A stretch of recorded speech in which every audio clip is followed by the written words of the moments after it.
Hallo und herzlich willkommen zu einer neuen Folge von Frag Schuster. In dieser Folge beschäftigen wir uns mal intensiv mit dem Thema richtiges Einfahren von euren neuen Autos, denn da haben wir wirklich ganz viele Anfragen von euch bekommen, dass wir hierzu mal ein Video drehen sollen.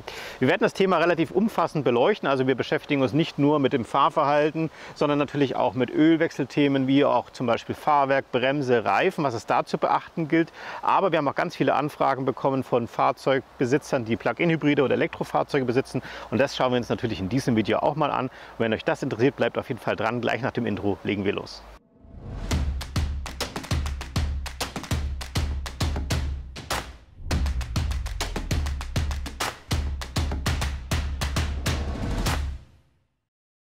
So, dann steigen wir auch heute gleich mal mit unserem Thema ein, und ich habe hier schon mal die Motorhaube für euch aufgemacht, denn der Motor ist natürlich der wichtigste Aspekt beim Thema Einfahren, und wir betrachten als allererstes mal die Fahrweise, denn damit könnt ihr wirklich wahnsinnig viel beeinflussen.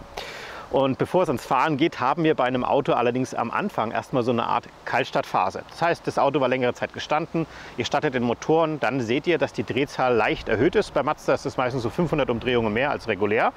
Und diese Phase dauert je nach Außentemperatur meistens so zwischen 5 und 15 Sekunden. Diese Kaltstartphase ist dafür notwendig, dass der Katalysator und grundsätzlich auch das ganze System sich warm läuft, und es ist eben eine besonders wichtige Phase, dass man die eben abwartet. Das heißt also, setzt ihr euch ins Auto rein, macht den Motor an, könnt euch schon mal anschnallen, Radio einstellen und so weiter, dann ist diese Phase meistens auch schon vorbei. Was ich damit nicht meine, ist dann im Winter euer Auto draußen schon mal 2-3 Minuten vorlaufen zu lassen. Das ist tatsächlich verboten, aber dieses Abwarten dieser 5 bis 15 Sekunden circa, das ist eben ein ganz wichtiger Aspekt. Und wenn ich beim Thema Kaltstart bin, ist natürlich grundsätzlich eine Regel, die ihr beachten solltet, nicht nur beim Einfahren. Wenn ein Motor kalt ist, ist natürlich auch das Öl im Motor kalt, und damit haben wir auch einen höheren Verschleiß bei höherer Belastung. Gebt dem Auto also ausreichend Zeit, Temperatur aufzubauen. Das ist ein bisschen abhängig zwischen Diesel und Benziner, wie lange das dauert, aber ihr könnt es bei den meisten Fahrzeugen relativ gut an der Temperaturanzeige erkennen. Da solltet ihr allerdings beachten, die meisten Autos heute haben nur noch eine Kühlwassertemperaturanzeige. Wenn die in der Mitte steht, dann ist ungefähr so 80, 90 Grad erreicht. Das ist schon mal ein wichtiger Indiz, dass der Motor schon ziemlich warm ist. Allerdings hat es mit der Öltemperatur selber, die eigentlich am wichtigsten ist, nichts zu tun. Die läuft meistens noch ein paar Minuten nach. Das heißt also, dass es meistens so zwischen 5 bis 10 Minuten noch mal länger dauert, bis auch das Öl wirklich Betriebstemperatur hat. Aber grundsätzlich, wenn also Kühlwasser schon mal in der Mitte steht, dann könnt ihr natürlich auch schon ein bisschen stärker belasten. Ganz, ganz wichtiges Thema. Wie gesagt, nicht nur beim Thema Einfahren. Ja, und dann kommen wir im Endeffekt zur Fahrweise.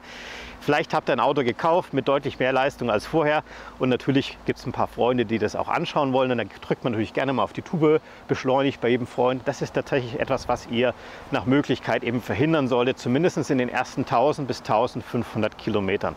Damit meine ich also wirklich starkes, massives Beschleunigen, Vollgasfahrten.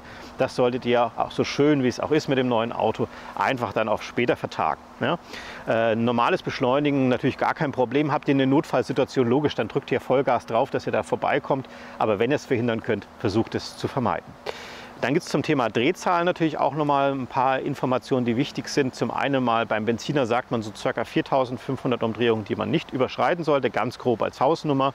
Beim Diesel ca. 3500 Umdrehungen. Genauso gibt es nach unten allerdings auch eine gewisse Regel, dass man eben nicht besonders untertourig fahren sollte, weil dann eben die Belastung auf die Kurbelwelle und auch auf die Kolben sehr stark ist. Das sollte man auch verhindern. Könnt ihr euch ganz gut vorstellen, wenn ihr zum Beispiel Fahrrad fahrt, ihr habt einen zu kleinen Gang drin, ne, und dann dreht ihr und dann drückt es so richtig hier aufs Knie, und genauso geht es dem Motor natürlich auch. Also immer den richtigen Gang wählen, mit der richtigen Drehzahl fahren, ganz wichtig auch nochmal zu wissen. Und dann gibt es natürlich auch das ganz andere Extrem. Hier habe ich ja gerade schon die einen genannt, die gerne mal mit einem neuen Auto richtig Gas geben, um die Leistung auszunutzen. Dann gibt es die andere Situation, dass manche eben super konstant, sehr, sehr sparsam, ganz langsam fahren. Das ist tatsächlich auch nicht besonders gut. Ist mal schonender als Vollgasfahren, aber auch eben nicht ideal. Man sollte dem Auto tatsächlich auch so ein bisschen eine Bandbreite zeigen, eine Drehzahlbandbreite, also wirklich mal normales Fahren, ein bisschen beschleunigen, wechselnde Gänge und so weiter, dass das Auto sich richtig schön einfahren kann, also dass die Kolbenringe sich richtig einschleifen. Also eigentlich ganz normales Fahren, nur eben mit weniger Gas empfehle ich. Und da gibt es auch noch vielleicht ein wichtiges Thema. Habt ihr beispielsweise einen Anhänger, den ihr fahren wollt, und ja, manche kaufen das Auto eben kurz vorm Urlaub, dann lässt sich das natürlich nicht verhindern. Aber wenn sich es verhindern lässt, versucht natürlich nach Möglichkeit, die ersten Anhängerfahrten erst so nach den ersten 1500 Kilometern anzusetzen, damit eben diese Belastung am Anfang nicht vorhanden ist. Jetzt hole ich mal so ein bisschen exemplarisch für euch den Ölmessstab raus, denn beim Öl gibt es natürlich auch 2, 3 Dinge zu beachten. Zum einen mal kann es sein, dass das Auto in der Einfahrphase einen leicht erhöhten Ölverbrauch hat, bis sich eben alles richtig eingespielt hat. Das ist ein bisschen abhängig von Autohersteller zu Autohersteller. Deswegen solltet ihr also gerade in den ersten 1000, 2000 Kilometer regelmäßig mal nach dem Ölstand schauen. Das schadet auf jeden Fall grundsätzlich nie und besonders eben in der Einfahrphase. Solltet ihr merken, dass der Ölstand langsam sich in Richtung Minimum bewegt, durchaus mal einen kleinen Schluck auffüllen. Mit so einem kleinen Schluck meine ich meistens so ungefähr 1/2 Liter. Das reicht dann schon locker aus, wenn das eben beim Minimum ist. Und dann gibt es natürlich die klassische Frage, sollte man am Anfang auch einen Ölwechsel durchführen, ja oder nein? Das ist gar nicht so einfach zu beantworten, denn da gibt es auch Unterschiede von Autohersteller zu Autohersteller. Es gibt tatsächlich noch einige, meistens aus dem Sportwagenbereich, die tatsächlich einen Einfahrkundendienst vorschreiben. Bei Mazda-Fahrzeugen, die aktuell angeboten werden, gibt es allerdings kein einziges Auto, wo dieser Einfahrölwechsel vorgeschrieben ist. Ganz früher gab es das tatsächlich mal. Also das ist also eine reine Pflegemaßnahme, die durchaus empfehlenswert ist. Denn auch wenn die Motoren heute wirklich sehr, sehr präzise gefertigt sind, so kann es dennoch sein, dass sich hier ein minimaler Metallabrieb bilden kann, gerade am Anfang. Und den würde man durch so einen Einfahrölwechsel eben am Ende der Einfahrphase dann ausspülen und mal einen frischen Ölwechsel reintun und einen frischen Ölfilter. Und dann ist man hier auf der absolut sicheren Seite. Wie gesagt, bei Mazda keinerlei Garantierelevanz, weil es nicht Vorschrift ist, ist eure eigene persönliche Entscheidung, ob ihr das machen wollt. Sinnvoll finde ich es persönlich ja, insbesondere dann, wenn ihr euer Auto möglichst lange fahren wollt. Gebt ihr das Auto sowieso nach 2, 3 Jahren wieder zurück im Leasing, ist es natürlich relativ egal für euch. Als nächstes schauen wir uns mal das Thema Reifen an. Da gibt es tatsächlich auch einige wichtige Sachen zu beachten, die man gar nicht so häufig auf dem Schirm hat. Zum einen mal das Thema Reifenluftdruck. Die meisten Neufahrzeuge werden mit einem deutlich höheren Reifenluftdruck geliefert, weil der Hersteller natürlich die Fahrzeuge irgendwo in der Fabrik erstmal hinstellt. Dann werden sie meistens auf dem Schiff noch transportiert, beim Händler steht er dann auch. Und deswegen wird der Reifenluftdruck deutlich erhöht, damit keinerlei Standplatten auftreten. Und da habe ich auch schon ganz häufig gesehen, dass eben hier vergessen wurde in der Werkstatt, den Reifenluftdruck auf das normale Maß zu reduzieren.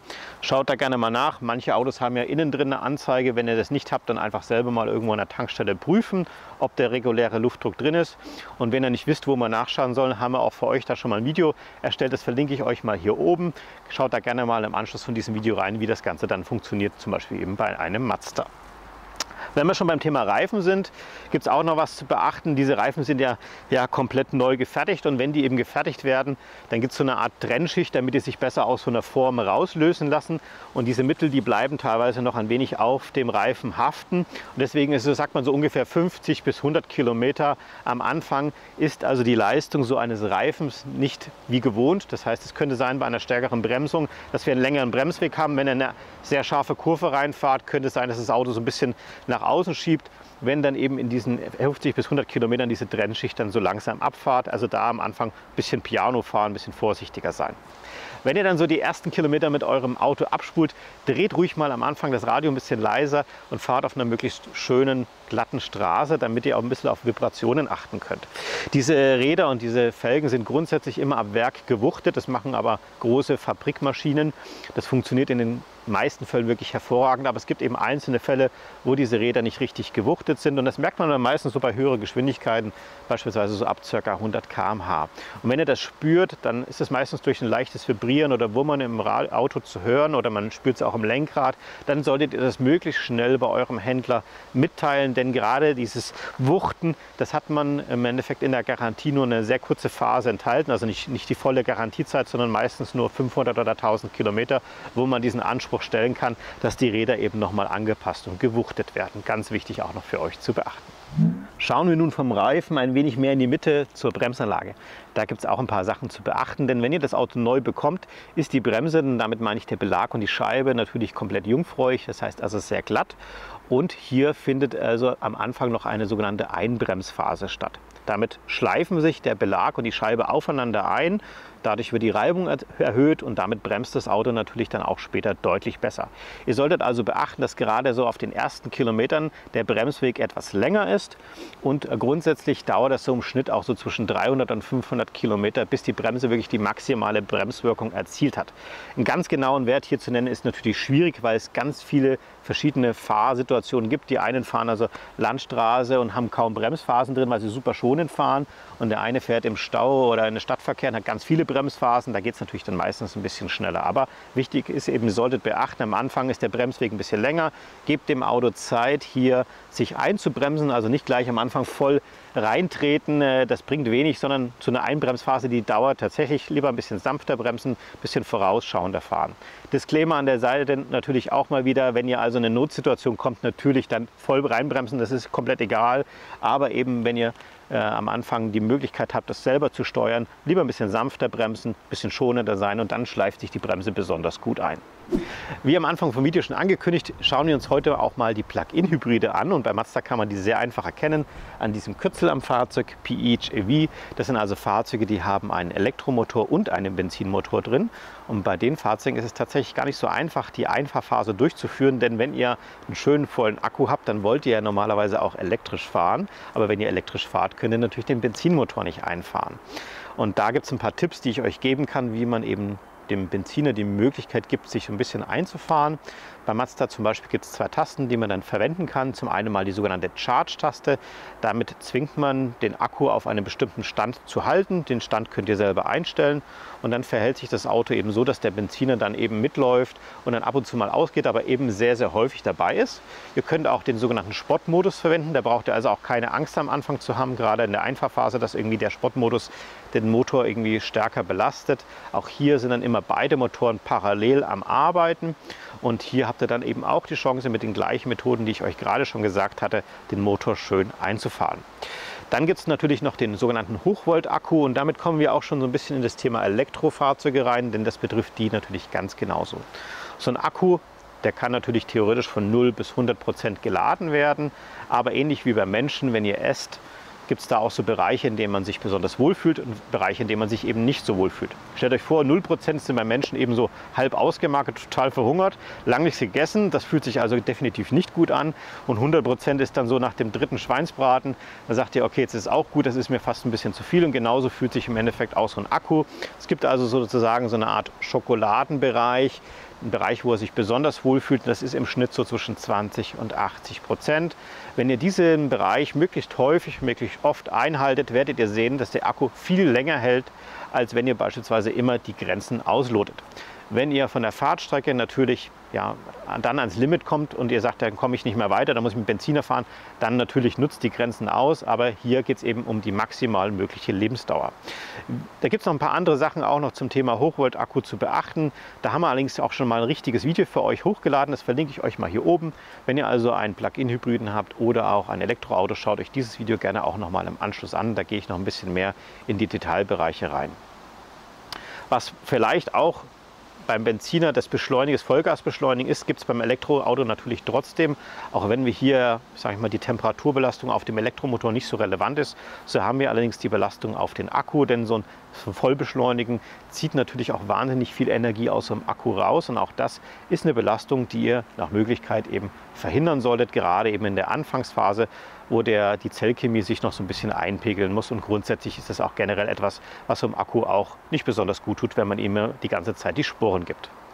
Und wenn der Akku mal wieder leer ist, dann müsst ihr den natürlich aufladen. Da gibt es so zwei ganz typische Auflademethoden. Einmal das AC-Laden und einmal das DC-Laden. Das AC-Laden, das ist also die heimische Wallbox, die Steckdose oder eine öffentliche Ladesäule mit so einem Typ 3 Stecker. Das ist ein bisschen langsamer, aber auch wesentlich schonender für den Akku. Und dann gibt es das DC-Laden oder das Schnellladen, das ist diese fetten Stecker, die man meistens irgendwo an einer Raststätte sieht oder auch bei manchen Einkaufszentren. Das geht natürlich deutlich, deutlich schneller und verwendet man meistens dann, wenn man auf der Durchreise ist und es möglichst schnell wieder weitergehen soll. Allerdings muss man dazu sagen, dieses Schnellladen, wenn man das eben sehr, sehr häufig praktiziert, ist der Stress für den Akku deutlich größer und damit auch die Lebensdauer ein bisschen verringert. Habt ihr die Möglichkeit zu entscheiden, lieber AC oder DC, weil ihr habt genügend Zeit, dann nehmt lieber das AC-Laden, dann tut ihr eurem Akku definitiv was Gutes. Und wenn wir schon beim Thema was Gutes tun sind, dann freuen wir uns natürlich, wenn ihr uns auch was Gutes tun wollt und indem ihr unseren Kanal abonniert, denn es ist absolut kostenlos für euch. Drückt die Glocke, dann bekommt ihr immer eine Info, wenn wir ein neues Video hochgeladen haben. Hat euch dieses Video gefallen, freuen wir uns über einen Daumen nach oben. Habt ihr Fragen zum Thema Einfahren, wie immer unten in die Kommentare schreiben. Wir versuchen die natürlich so schnell wie möglich zu beantworten. Und ansonsten bedanke ich mich wie immer fürs Zuschauen und wir sehen uns wieder bei der nächsten Folge von Frag Schuster.